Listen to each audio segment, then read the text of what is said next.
नमस्कार साथियों, आज फिर नए वीडियो और नई कहानी के साथ हम हाजिर हो गए। ये कहानी बहुत ही ज्ञानवर्धक और प्रेरणादायक है। दोस्तों, ये मोर और मोरनी की कहानी हमें यह सीख देगी कि भूखे मर जाना, लेकिन ऐसी सोच जीवन में कभी भी मत रखना। ऐसी सोच यदि आपके अंदर है तो न ही घर के रहोगे और न ही घाट के।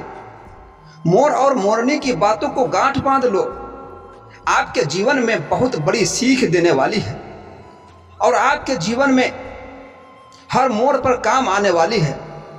और आगे हम ये भी बताएंगे कि मर जाना पसंद कर लेना, लेकिन इन लोगों पर कभी भी भरोसा मत करना, कभी भी विश्वास मत करना और कभी इन लोगों से मदद की भीख मत मांगना। नहीं तो जीवन भर मेहनत करते करते मर जाओगे, लेकिन इसका फल कभी नहीं मिल सकता है और आपके घरों से बरकत खत्म हो जाएगी। जीवन में कभी भी आगे नहीं बढ़ सकते। यदि इस कहानी को अंत तक सुन लेते हैं तो आपके जीवन में बहुत बड़ी सीख देकर जाएगी।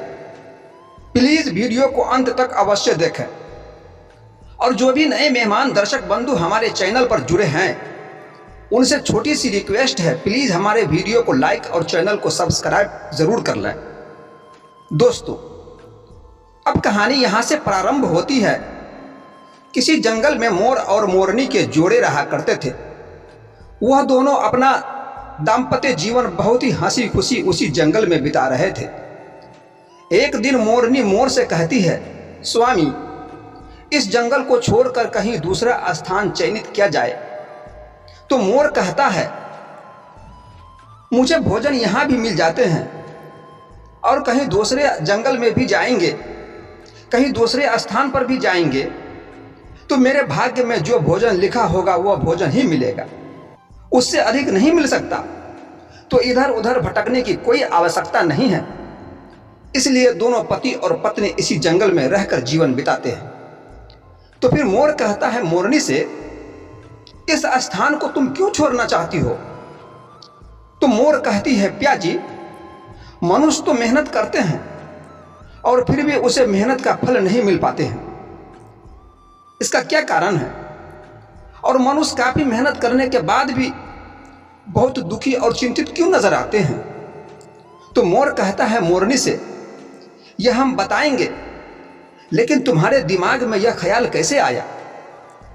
अगर तुम चाहती हो कि मनुष्य मेहनत करने के बाद भी दुखी और चिंतित क्यों रहता है, तो सुनो, यह कहानी बहुत ही प्रेरणादायक और ज्ञानवर्धक है।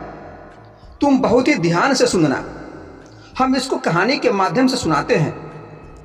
किसी नगर में एक किसान रहता था।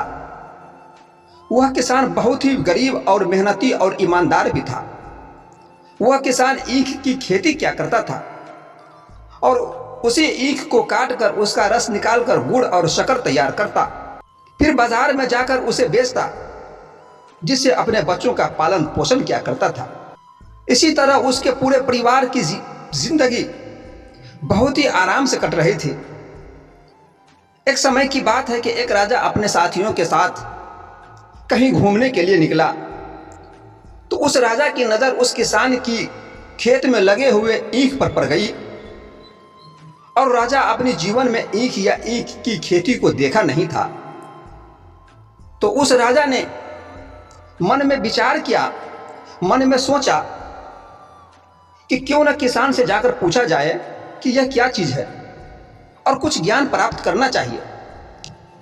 राजा उस किसान के पास पहुंचता है और उससे सारी बातें पूछता है। भोले भाले सज्जन किसान सारी बातें उस राजा से बता देता है।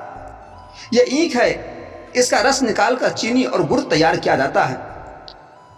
इसी से हम अपने पूरे परिवार के जीवन बहुत ही खुशी खुशी बिताते हैं। तो राजा ने किसान से एक ईख लेकर चखा तो उसे बहुत ही मीठा लगा। उसका रस बहुत ही मीठा था। इधर राजा की नीयत बिगड़ गई और सोचने लगा, यदि हम भी ईख का कारोबार और खेती शुरू कर देते हैं तो हमारे खजाने में नई इनकम आना शुरू हो जाएगी। राजा की नीयत बदल गई थी। मित्रों, तो उस राजा का आत्मा शुद्ध नहीं था। राजा अपने राजभवन में पहुंचते ही पूरे शहर में ये आदेश करवा दिया कि राजभवन के पास जितने भी खेत या ज़मीन है सभी में ईख की खेती की जाए, ताकि हमारे खजाने में एक नई इनकम आना शुरू हो जाए। राजा के आदेश अनुसार सभी खेतों में ईख की खेती की गई। जैसे ही ईख काटने का समय आया तो राजा बहुत खुश हुआ और कहने लगा, अब तो हमारे खजाने में दौलत की कमी नहीं रहेगी, एक नई इनकम आने का जरिया बन गया है। राजा के मन में ख्याल आया, क्यों न एक ईख को खाकर चखा जाए। राजा जैसे ही ईख को अपने मुंह में रखकर चूसता है तो उसमें रस ही नहीं है, सारा रस नियत खराब होने के कारण सूख गया था। वह राजा फिर दूसरा गन्ना खाकर चखता है तो उसमें भी रस नहीं है, किसी में मिठास नाम का कोई चीज ही नहीं था। उस राजा को किसान के प्रति बहुत ही गुस्सा आ रहा था और सोचा, क्यों न किसान को जाकर सबक सिखाया जाए जो आज हमें बेवकूफ़ बनाया है। राजा जब उस किसान के पास पहुंचता है और कहता है, तुम्हारे गन्ने का रस तो मीठा है, लेकिन हमने जो ईख का पैदावार किया है, हमने जो गन्ने का पैदावार किया है उसमें तो रस ही नहीं है। किसान और राजा को बातें करते हुए एक मुसाफिर सुन रहा था। वह मुसाफिर जो रास्ते से जा रहा था वह किसान और राजा की बातों को, सारी बातों को सुन रहा था, और वह मुसाफिर को यह पता नहीं था कि यही राजा है। वह मुसाफिर राजा और किसान के पास पहुंचने के बाद कहता है, आपके ईख का रस सूखने का एक ही कारण है, लगता है इस नगर के राजा की नीयत खराब हो गई है, नीयत बिगड़ गई है, और नीयत खराब होने के कारण तुम्हारे ईख का रस भी सूख गया है। इतना सुनने के बाद राजा बहुत ही शर्मिंदा हुआ। राजा सोचने लगा, सही में नीयत हमारी ही खराब हो गई है। यह गरीब किसानों का हक है, यह उनकी रोजी रोटी का सवाल था। आज हम ऐसी सोच और विचार से क्षमा मांगते हैं और आज के बाद से ऐसी सोच और विचार नहीं रखेंगे। इतना कहने के बाद उसके बाद राजा अपने घर जाता है और घर जाने के बाद उस ईख को चखता है तो सभी ईख में रस आ गए थे। तो मित्रों, इस धरती पर बहुत सारे मनुष्य भी रहते हैं, लेकिन सभी के सोच और विचार एक जैसे नहीं होते, सभी की नीयत एक जैसे नहीं होते, और सभी के भाग और कर्म एक जैसे भी नहीं होते। इस दुनिया में कर्म को मानने वाले व्यक्ति कहते हैं कि भाग्य कुछ नहीं होता, और भाग्यवादी मनुष्य कहते हैं कि भाग्य यानी किस्मत में जो लिखा होगा वो होकर ही रहेगा। मित्रों, कर्मों के फल से कोई नहीं बचा है और ना ही बच सकता है। देर सवेर कर्मों का फल मिलना है। आप जैसा कर्तव्य करेंगे आपको एक न एक दिन उसका फल जरूर मिलेगा। किसी भी मनुष्य को दूसरे के प्रति बुरा नहीं सोचना चाहिए और अपनी नीयत को खराब नहीं करना चाहिए। अगर आप अपनी नीयत को खराब कर लेते हैं तो फिर इसका भुगतना आपको ही भोगना पड़ सकता है। कहते हैं, अगर किसी भी नगर का राजा की नीयत खराब हो जाए तो उस नगर में कभी भी तरक्की नहीं हो सकती है, और जिस घर के पारिवारिक मुखिया की नीयत बिगड़ जाए उस घर में कभी भी बरकत नहीं आ सकती है, उस घर में कभी भी तरक्की नहीं हो सकती है, और जिस पंचायत के मुखिया की नीयत बिगड़ जाए उस पंचायत में कभी भी विकास नहीं हो सकता।